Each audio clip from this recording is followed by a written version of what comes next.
வாங்க hero full team இங்கே வச்சிருக்கீங்க.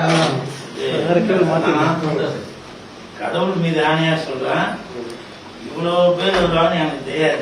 பிஆர்ஓ ஒரு சத்தி சார் என்ன சொன்னாருன்னா, ஒரே ஒரு கேமரா எடுத்துன்னு வந்து எடுத்துலாம். ஒரு கேமரா எடுத்தா நிறைய கேமரா இல்ல என்ன நடந்துச்சுன்னு தெரியணும்ல. நான் சார் போலீஸு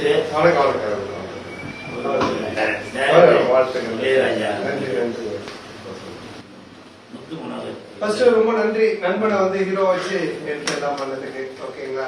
நல்லா நீங்க வந்து ரொம்ப சப்போர்ட் பண்ணீங்க, ரொம்ப சந்தோஷம் சார். கண்டிப்பா கண்டிப்பா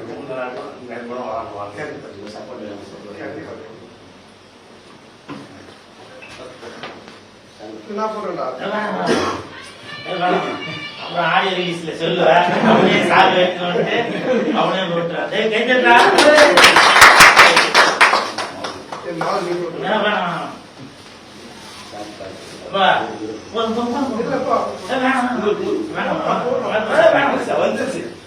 இடப்பொருள் ஏவல்னு ஒண்ணு இருக்கு. தலை இருக்கும் போது வால் ஆடக்கூடாது. இதெல்லாம் சும்மா ஹீரோ வேணாம் வேணாம் வேணாம். இன்னைக்கு ஒரு வார்த்தை சொல்லிடுறேன். இன்னைக்கு நிறைய பேர் என்கிட்ட சொன்னாங்க, சனிக்கிழமை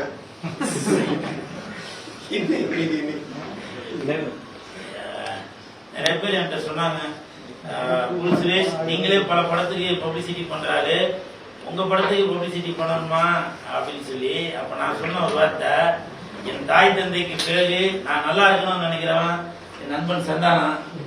சந்தானத்தோட ஆசீர்வாதத்துல இன்னைக்கு நான் ஹீரோவா ஆயிருக்கேன் அப்படின்னாங்க. உண்மையிலேயே இன்னைக்கு நான் இவ்வளவு தூரம் நிக்கிறேன்னா அதுக்கு காரணம் சந்தானமும் சந்தானம் ரசிகர்களும். அது ஒரு முக்கியமான காரணம்.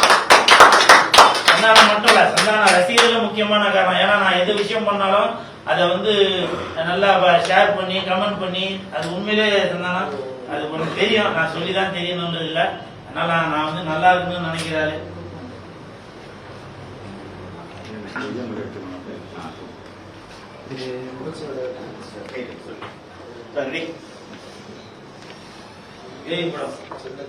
உள்ளே செல்லாதீர்கள்.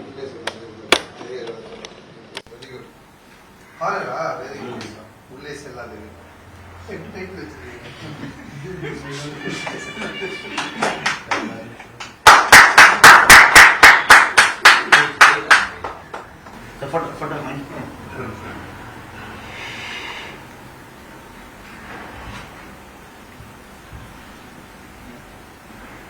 சத்யசரவணன் சார், நீங்க ஃபர்ஸ்ட் லுக் ரிலீஸ் பண்றீங்கன்னு பார்த்தாங்க ஆடியோ ரிலீஸ் மாதிரி இவ்வளவு கேமரா எடுத்து